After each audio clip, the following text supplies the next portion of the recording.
qu'est-ce que j'ai foutu de mon chapeau, moi? Ah! Non, quel côté? Non, comme ça? Ah, voilà. Là, on voit bien les fieurs. Bon, ça y est, la nouvelle saison des Monstres de l'été commence. Je sais que pour beaucoup d'entre vous, l'été démarre quand les Monstres de l'été démarrent. Mais comme je vous l'ai dit dans la vidéo précédente, petit burn-out, tout ça, donc besoin de prendre un peu de temps pour nous et puis surtout de souffler un petit peu. Mais vous inquiétez pas, la saison démarre. Et maintenant que j'y pense, au moment où je suis en train de tourner cet épisode, on est le lendemain de la mort de Sam Neill, qui a joué dans Jurassic Park, entre autres. J'en parlerai plus amplement dans un monstre de film, du coup. Je pense qu'on va changer notre programmation en début d'année. On va pas faire Monster Hunter, on va peut-être s'atteler à un film avec Sam Neill. Détendez-vous, ça va pas être Jurassic Park, hein, ni le 1 ni le 3. Mais on va le faire quand même. Parce que... ça fait un petit peu mal au cœur, quand même. Bref, on démarre cette nouvelle saison sur les chapeaux de roue, hein, comme toute saison devrait démarrer, en réalité, par un film Tremors. Tremors 5 Bloodlines est une comédie horrifique américaine sortie en VOD et en DVD le 5 janvier 2016 et réalisée par Don Michael Paul, un spécialiste des suites en direct DVD, puisqu'on lui doit Tremors 6 et 7, Sniper 5 L'Héritage, Un flic à la maternelle 2, Death Race, Anarchy, ou alors sans parler de suite de films mais juste de films tout court, il a réalisé Mission Alcatraz avec Steven le péteur de bras Seagal. Fini les origines des créatures et de Perfection, cette fois on est dans le présent. Enfin le présent de 2015. Et on retrouve Burt Gummer, qui est maintenant un genre d'animateur d'émission façon Bear Grylls. Entrez à l'intérieur et dans les coulisses des sables de l'enfer. Bien entendu, il fait un rappel aux spectateurs de l'émission et du film de ce que sont les graboïdes et de comment fonctionne leur cycle de vie. Il perçoit ses proies de manière sismique, piège ses proies et les entraîne dans sa gorge. Alors ça, les enfants, vous voyez, que ce soit dans un nanar ou dans un film sérieux, à grand spectacle, c'est une connerie. Pour la simple et bonne raison qu'ils viennent de montrer un bout de film avec le nouveau design des graboïdes.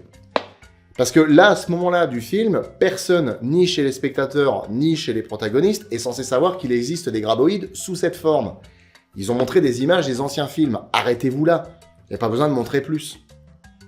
Oui, alors si vous vous posez des questions par rapport à l'eau, c'est parce que là, on est en train de tourner en pleine période de canicule, que dans le local où on est, il fait 36 degrés au rez-de-chaussée et 46 degrés à l'étage, et que boire de l'alcool dans ces conditions, c'est un peu du suicide. Hein.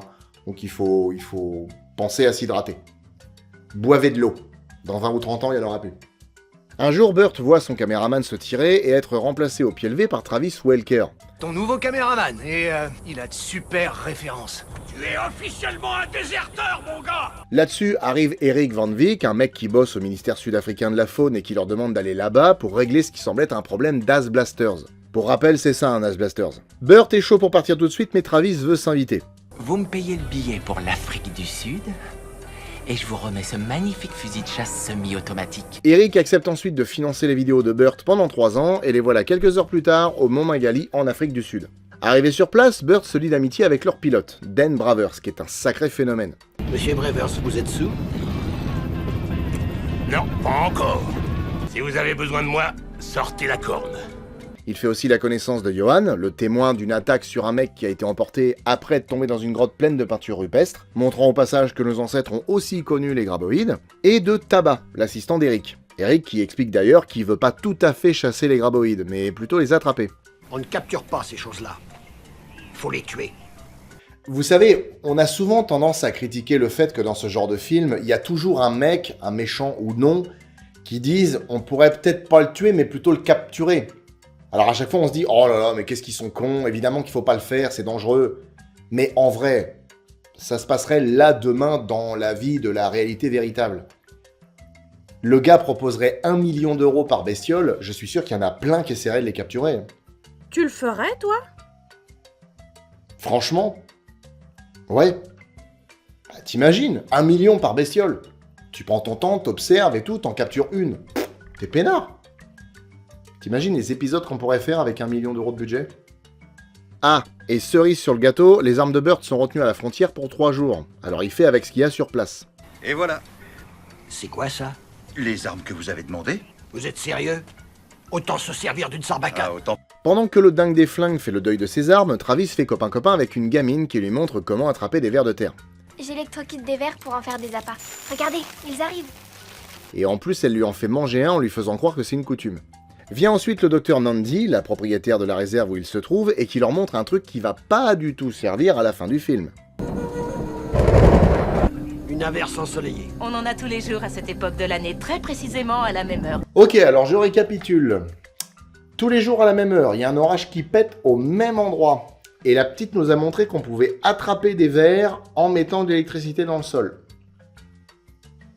Vous seriez pas un petit peu en train de nous souffler la fin du film, là? Mais raconte pas la fin avant qu'on y soit. On est dans les monstres de l'été. La fin, on s'en branle. À peine sont-ils arrivés qu'une nouvelle attaque survient. Un couple de paléontologues a été tué par un graboïde après en avoir trouvé un fossile. Le groupe se rend alors sur place et découvre que le fossile ne ressemble pas vraiment à ceux qu'on connaît. Le graboïde est plus grand que celui qui vit en Amérique du Nord. Celui-ci est aussi plus fin. C'est l'Afrique. Tout est plus gros. Titre. Le soir venu, tout le village s'adonne à une danse guerrière. Et vu le ramdam que ça fait, c'est une veine que l'entièreté du village se soit pas déjà fait bouffer. Travis participe mais cherche surtout à se rapprocher de Nandi.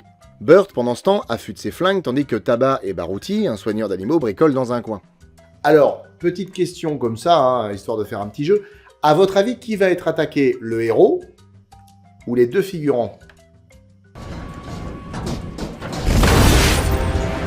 Ouais, pour moi, ça pouvait pas se passer autrement. Ah oui, effectivement, ils sont très différents de leurs cousins américains. Hein. Taba, qui a pas manqué de polir ses baloches en acier, taille une ouverture dans le bide de la bestiole et Burt finit le boulot. Malheureusement, le costaud se fait emporter par une autre bestiole, ou alors c'est la même, je suis pas vraiment sûr qu'il l'ait tué, et est retrouvé à demi-mort sur un pont.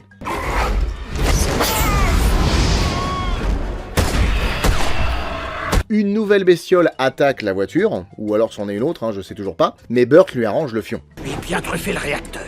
De retour à la réserve, il engueule Travis parce qu'il est pas venu l'aider. Tu as déserté sans permission. Maintenant, on a un autre bord et on doit affronter une nouvelle attaque d'As Blaster à grande échelle. J'aurais jamais dû te garder.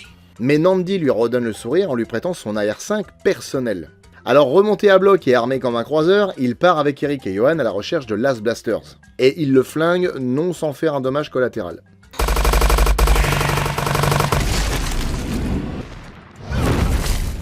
Et quand il découvre un œuf dans le corps de la bestiole, on a le droit à un twist totalement inattendu. C'est du sarcasme, hein. Avec un peu de chance, je ramasse du blé, si vous voulez bien me le donner. Je ne suis pas au service de la Fédération de la Faune d'Afrique du Sud. Ça, vous n'êtes qu'un vulgaire braconnier. Moralement, ça ne me dérange pas. Donc il prend l'œuf, enferme Burt dans la cage et le laisse en plein soleil. Les Maasai se servent de l'urine comme répulsif à insectes. Heureusement, il est sauvé par Travis avant de virer complètement dingo. Quoique, il l'était peut-être déjà à la base. Enfoiré de Van Vick! Oui, alors par contre, sauver, c'est un bien grand mot. Et le pire, c'est qu'à cause d'une fuite de gasoil, il continue à pied et finalement trouve le 4x4 d'Eric, qui a l'air en très mauvais état. Par contre, le mec semble encore vivant. Alors les deux zigs récupèrent armes et munitions et partent à sa recherche. Pendant ce temps, Nandi, sa fille Amal et Baruti, qui sont les seuls à ne pas avoir voulu évacuer le camp, sont pris en chasse par un As Blaster. Ah bah, il sort de jour, tiens. Bah normalement, ils sont censés sortir que la nuit. Bon, bref. La créature se lance dans une traque Jurassic Parkienne, avec le mec et la petite dans les rôles de Lex et Tim, et c'est finalement Nandi qui tue la bestiole en mode Rambo.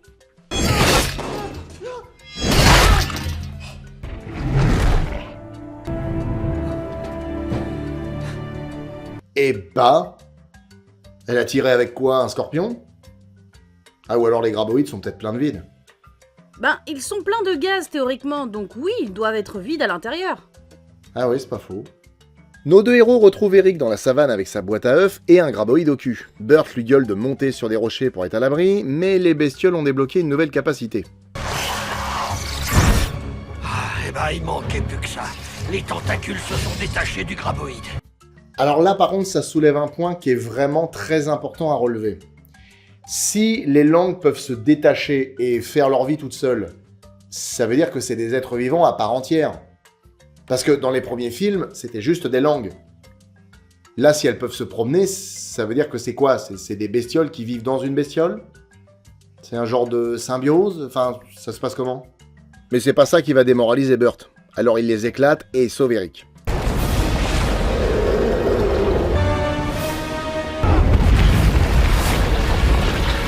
Bon, on se doutait que ça allait finir comme ça.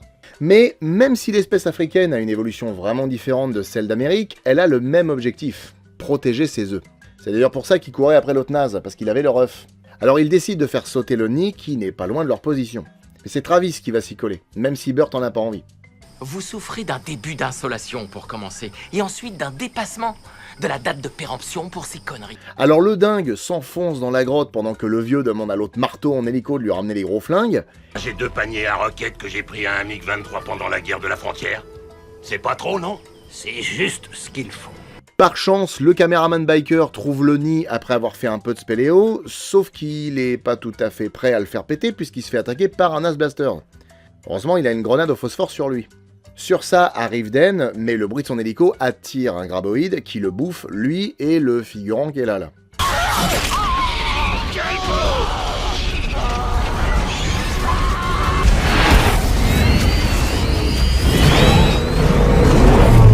Ne se laissant pas démonter, Burt et Travis profitent du bruit fait par un troupeau de vaches pour rallier l'hélico et détruire le nid à grands coups de roquettes. Et là-dessus, t'as l'autre marteau qui revient. Elle vous a recraché? Ouais, d'accord, je lui ai un peu chatouillé les entrailles. Même épreuve, même défense, mon pote. Un coup de chance qu'elle l'ait avalé en un morceau, la bestiole. Parce que moi, j'en connais quelques-uns qui se sont fait un peu plier en deux quand ils se sont fait choper. Hein. Ils repartent en hélico dans un coin tranquille où le chasseur et son caméraman reprennent la route après avoir échangé une poignée de main bien virile et reçu un chouette pétard en cadeau.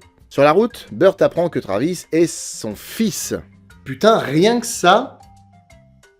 Et franchement, je l'ai pas vu venir. Hein. Depuis le début, il l'appelle papa. Il arrête pas de lui parler de la Floride d'il y a 40 ans où il serait allé. Et le film est titré Bloodlines. Lien du sang. Merde, je l'aurais pas vu venir. Alors en gros, Burt a rencontré une nana à un concert 40 ans plus tôt, tagadak boum, v'là son fils en train de le filmer à tuer des graboïdes. Voilà. Ils foncent ensuite au village pour retrouver le reste des survivants qui se la jouent dôme du tonnerre en regardant la gamine être prise en otage par les langues d'un graboïde. Pris en otage par des langues? Putain, mais à quel moment la saga a merdé? S'il y a prise d'otage, c'est parce que la petite porte le sac où se trouve le dernier œuf de graboïde, et tant qu'elle l'a, elle ne court aucun danger. Enfin, c'est relatif. Travis chope alors une moto, récupère le sac, éclate une langue et détourne l'attention du graboïde qui est furax. Nandi, qui a récupéré le sac, a alors l'idée d'attirer le monstre comme l'a fait sa fille avec les vers au début du film, mais avec l'orage. Ah, je l'avais dit ou pas? Travis fait mumuse avec la bestiole pendant que le piège est monté avec l'œuf en son centre. Et au moment où la bestiole sort de terre, la foudre frappe.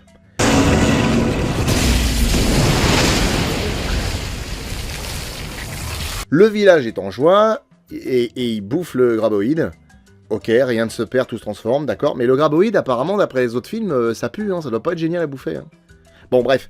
Quant au duo de choc, ils se séparent, parce que, bon, la paternité est arrivée comme une bouse sur une planche, alors il n'y a pas de raison qu'elle s'en aille pas comme un paix sur une toile cirée. Et c'est la fin. La saga Tremors avait pas mal baissé en qualité à partir du 3e film. Mais je dois avouer que ce 5e opus apporte quelque chose de frais et de nouveau. Alors déjà, il nous change de continent, ce qui permet d'avoir des décors complètement différents et de poser l'intrigue dans un milieu qui nous change un peu de l'Amérique du Nord. Mais il est aussi assez important de soulever que c'est le premier à présenter des graboïdes totalement en images de synthèse. Et en plus, leurs designs ont changé. Comme à chaque fois depuis le 3e épisode, on retrouve Michael Gross dans le rôle de Burt. Et concrètement, le film repose entièrement sur lui. Et d'ailleurs, d'après ses dires, le scénario a beaucoup changé pendant le tournage. Et c'est en partie dû au fait que les producteurs phares de la licence, S.S. Wilson et Brett Maddock, n'ont pas rempilé sur ce film. Ils avaient imaginé un 5e film qui devait se passer en Australie, sous-titré Gummer Down Under, mais Universal a finalement relancé le projet sans leur donner de vrai contrôle créatif. Alors ils ont refusé de participer. Le film a été tourné en Afrique du Sud, plus précisément dans la région de Johannesburg. Et c'est pas con. Parce qu'avec un budget limité, tourner dans des décors naturels permet de donner tout de suite une ampleur visuelle au film. Tourner dans un désert, une réserve ou une grotte, ça coûte toujours moins cher que de tout fabriquer en studio. Et ça donne une vraie gueule au film. Et pour l'anecdote, sachez qu'une des grottes dans lesquelles le film a été tourné est vraiment devenue un site paléo-anthropologique. Parce que quelques années après le tournage du film, on y a trouvé des dents d'hominidés. et quelques restes, ainsi que des peintures rupestres. Ce qui est dingue, c'est que c'était là. C'est-à-dire que ça a même été retrouvé à côté d'un graffiti laissé par un membre de l'équipe du film. Donc au final, tout le monde est passé devant, mais personne ne l'a vu. Honnêtement, je trouve cette suite très sympa et divertissante. C'est une série B de bonne facture, bien rythmée, qui dénote avec le reste de la licence en proposant non pas une autre évolution des graboïdes, genre après la marche et le vol, voici la nage, mais simplement une autre espèce qui a évolué différemment. C'est une pirouette scénaristique, mais ça permet aux créateurs de pas refaire encore et toujours les mêmes bestioles. Alors, on peut ne pas aimer le résultat, hein, mais je trouve que la réflexion est défendable. Ils sont longs et fins, leur gueule est divisée en plus de sections, ils ont la forme d'une vis, justifiant leur capacité à se mouvoir dans le sol, et leur langue se détache. Par extension, les As Blasters aussi sont différents. Ils ont des tronches aussi circulaires et des ailes, ce que je trouve un peu plus logique que la capacité de planer après avoir pété. Par contre, il n'y a pas de hurleur. Mais on sait pas pourquoi. Peut-être par manque de budget. Alors l'histoire est sympa, mais convenue.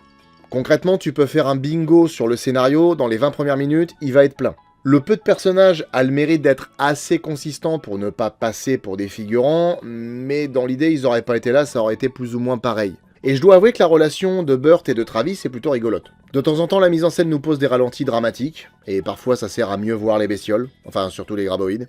Et d'ailleurs, ces graboïdes, pour les mettre en avant, le film passe au tout numérique. Les effets visuels ont été confiés à Cinemotion VFX, un studio bulgare. Et même si on se doute que le budget devait pas être énorme, quoique sûrement bien plus élevé que ceux des boosts qu'on voit d'habitude, le taf est quand même pas mal. Bon, on sent que les incrustations des As Blasters sont pas toujours optimisées, mais franchement c'est pas si mal.